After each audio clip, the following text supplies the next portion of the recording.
Premier League back today. Merry Christmas, everybody. Merry Christmas. Obviously, lots of football to get through. I'm not happy, though. I'm not happy. Which we'll get into. We'll obviously discuss. We'll get into Matchweek 19, which obviously was over the Christmas period and New Year's period. Sorry, and Boxing Day period. We've obviously got a New Year's period coming up as well. First game, though, that kicked it off from St James's Park. That was Newcastle 1, Nottingham Forest 3. A bit of a shocker on the cards there, to be quite honest with you. And Chris Wood was on the score sheet 3 times. So got a hat-trick on the day, obviously against his former club. Obviously massive for him. Newcastle are in a bit of a lull at the moment. Haven't won a game now for the best part of, a couple of weeks now. I can't remember their last win. Cannot remember who their last win was against. But Newcastle have got a lot of injuries at the moment as well. So they are suffering. Obviously still in a few competitions as well. So yeah, bit of a shock one, that one, especially at Newcastle. But Nottingham Forest showed their worth. Nuno Espirito Santo obviously being a new man in there. So that might be a sort of new manager bounce. Obviously Nottingham Forest are at home today against Man United, which we'll obviously discuss a little bit later. But really, really good from Forest. I did watch the game, and Newcastle were poor. Trippier, maybe his legs are going, I don't know. But Nottingham Forest in transition were excellent, especially through the midfield. Morgan Gibbs-White absolutely tore them a new one. And that's pretty much all it was. Literally had the keys to St James's Park, because every time he got on the board, it almost looked like it was the part of the Red Sea. That's how good it was for him. So he literally picked up the ball and, picked out any pass that he wanted. And each time it would go to a Nottingham Forest attack. And yeah, they'd cause problems all day. Newcastle defensively were cut open, even with a full complement of centre-backs. Couldn't overcome. Forest obviously deserved winners. Sheffield United 2, Luton Town 3. So I put a bet on on this game. I made a bit of a mistake on this one. I was actually meant to put Ollie McBurney and Alfie Doughty both to get a yellow card, not realising I've actually put them both to score. They both obviously scored their team's opening goals of the day. So that was a £190 surprise in my account, which I wasn't expecting, obviously. But no, fair play to that. Luton Town obviously running out 3-2 winners. They were behind twice in the game. But Luton have this knack now of knowing when to strike. They are very, very, very good in the counter, Luton Town, I must say. And they do overload the box very well. This is how they get their goals. Sheffield United, I thought, were okay. But at home, you got to be given more defensively. You have to, or you will not survive in this league. And Luton have learnt that. They are very, very solid at home now. And they're trying to pick up as many points from away from home as they possibly can. Luton are the early kickoff today. That kickoff is in about half an hour's time. And I do expect them to beat Chelsea today. This is up in Luton at the Kenilworth Road Stadium. Sheffield United 2, Luton Town 3 was from Bramall Lane last week. And no, really, really good. And I have high hopes for Luton now for the rest of the season, because I think if they keep everybody fit, they can actually be a match and will probably stay up in this division. On to the Vitality Stadium. That was Bournemouth 3, Fulham 0. Solanke on the score sheet again, having a really, really good season. Didn't actually watch this game from the stats. It looked like Bournemouth absolutely battered Fulham from start to finish, which is not astounding. Bournemouth have actually been in really good form the past four weeks. I think they've picked up 4 wins in that time. And are up to 12th in the league at the moment. Fulham on a bit of a downward spiral, obviously without the main man, Raul Jimenez. So where their goals are coming from, nobody knows. But Fulham obviously will have enough about them to stay up, I believe. On to Turf Moor, Burnley 0, Liverpool 2. Formality result, that one for me. Liverpool, I knew were going to run out winners. Burnley did make it tough for them, though. Liverpool weren't at their best, but Burnley did obviously get men behind the ball every time Liverpool went on to the attack. But individual quality told in the end for Liverpool. Darwin Núñez with an amazing goal from about 25 yards out for the first. And then Diogo Jota, second half substitute, killed the game at the end with a really, really smart finish underneath the goalkeeper's legs. Liverpool top the league now over the New Year period. They will be top over the New Year period, providing they obviously win their next game. Old Trafford. Aston Villa were the visitors there to Manchester United and actually took a 2-goal lead in that game in the first half. And then all of a sudden seemed to take their foot off the gas. Credit where it's due. Man United obviously played a lot better because they had to. I just feel like Aston Villa took too many risks, played the high line far too high, which allowed Man United obviously to get in behind them. United have quick players. That's the one thing you don't want to do if you are 2-0 up, especially at Old Trafford. That high line, you'd have to sort of bring it back a little bit, because you've got players like Garnacho and Rashford that will run, and they are willing runners, and they do time their runs very well. And that was literally the start of Aston Villa's downfall.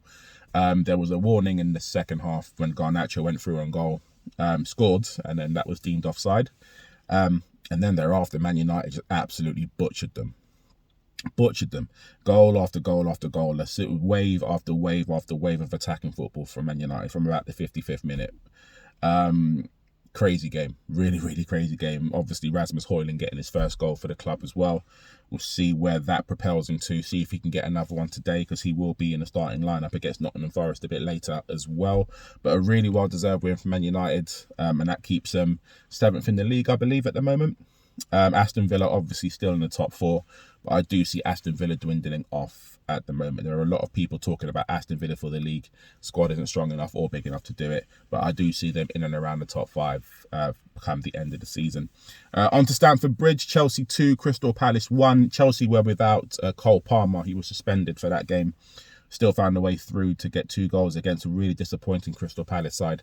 Palace actually drew one, went in 1-1 at half-time. Michael Elise getting another goal for them. Didn't watch the game. I've obviously only just seen the goals. I think Madueke, I think he got the penalty. He scored a penalty, and a really good goal, the first one. Especially good work from Manu Gusto for Mikhailo Mudrik's 3rd goal of the season. Really good play down the right, really good spin, and Mudryk with a very smart finish when the ball came in from the left-hand side. Chelsea ran out 2-1 winners there, but still in deep trouble. They are in the mire, currently 12th in the league, and they've got, as I said before, a really tough game today in about half an hour's time at Kenilworth Road against Luton Town. On to the G-Tech Stadium. A shock result here for me, this one. Brentford 1, Wolverhampton 4. Now, I know Brentford at the moment are sort of short on bodies at the moment. They've got a few injuries in very key areas. But Wolverhampton went there and literally wiped the floor with them from start to finish. Wang Hee-Chang on 2 goals there. Really good attacking intent as well. Usually Wolverhampton are a counter-attacking side, and that's literally what they did. Brentford had all the possession. Brentford had all the corners. Chances on goal, we'll probably give that to Wolves, because every time Wolves broke, they look like they score at will.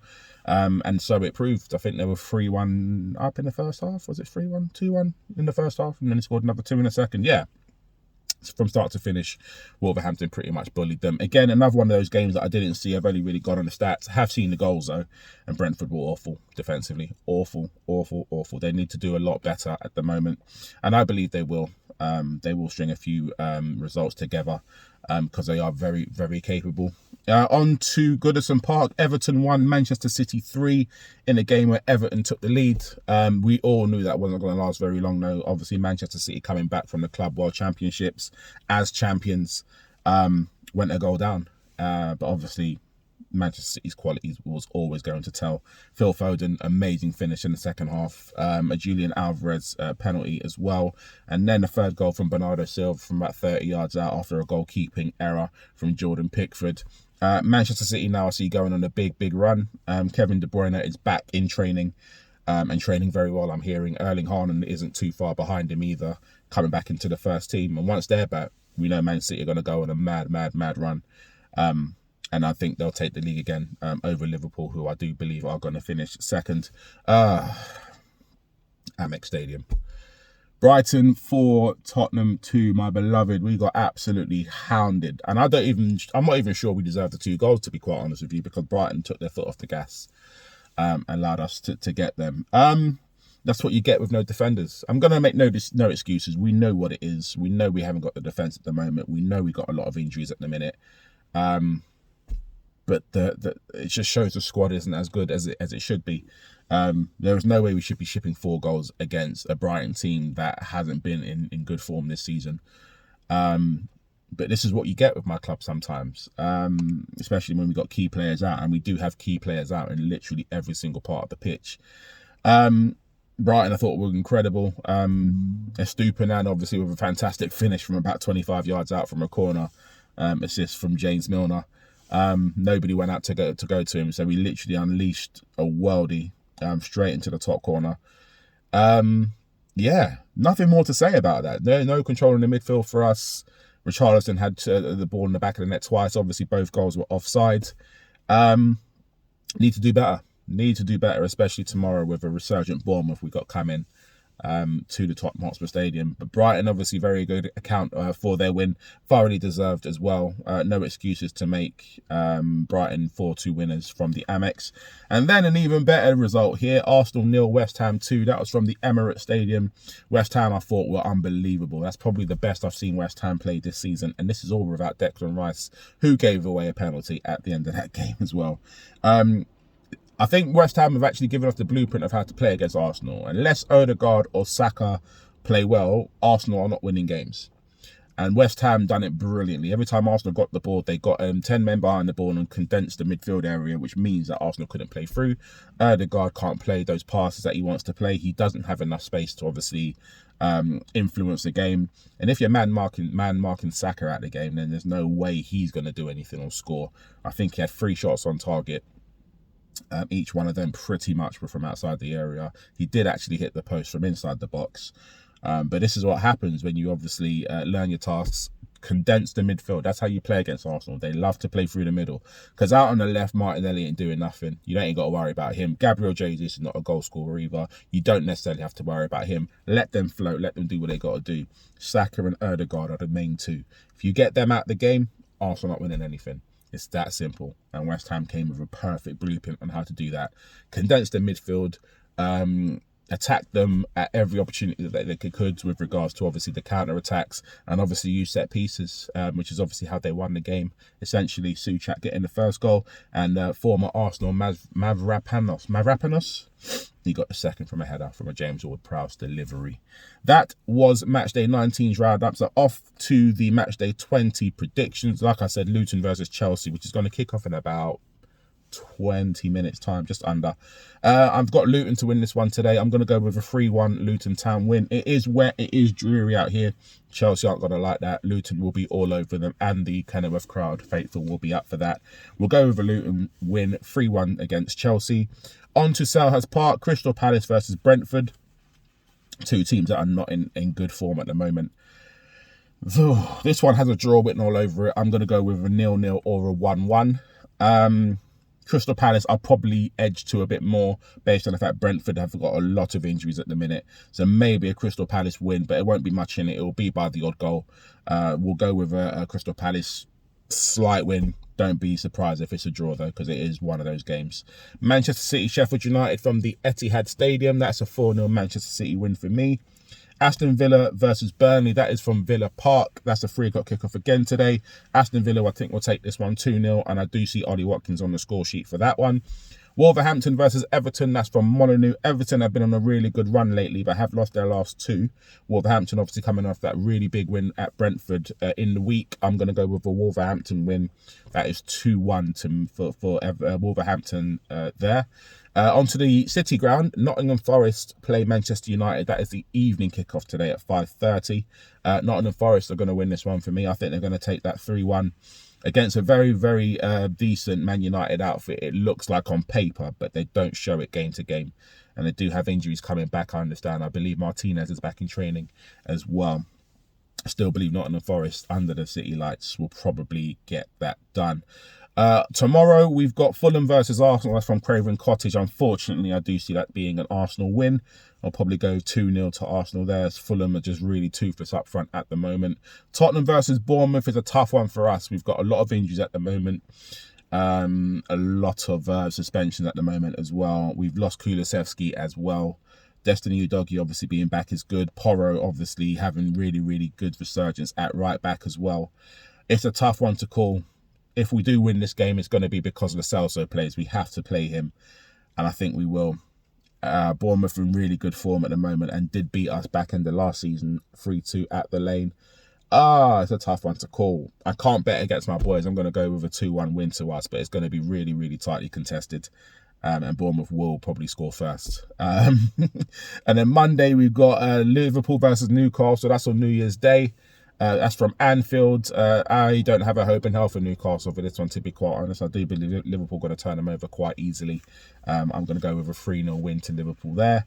And the final game of this roundup week is West Ham versus Brighton, and that is going to be from the London Stadium, and that is a formality West Ham win for me. After their massive win over Arsenal at the Emirates. Brighton, I do believe, obviously, have given a good account of themselves, but they too are missing a lot of key players. And West Ham, I do believe, will exploit that a lot better than we did. That's my roundup, guys. Next time I'm going to see you will probably be just before the new year, I think. We'll see. I'm not sure, actually. I think it might be just after. We'll do it after the West Ham Brighton game. So I'm not going to see you guys until after the new year. But yeah, try to enjoy the football. Enjoy your weekend. Enjoy your new year. If you've got any mince pies, finish them off. And I'll see you in a few days' time. In a bit. Peace.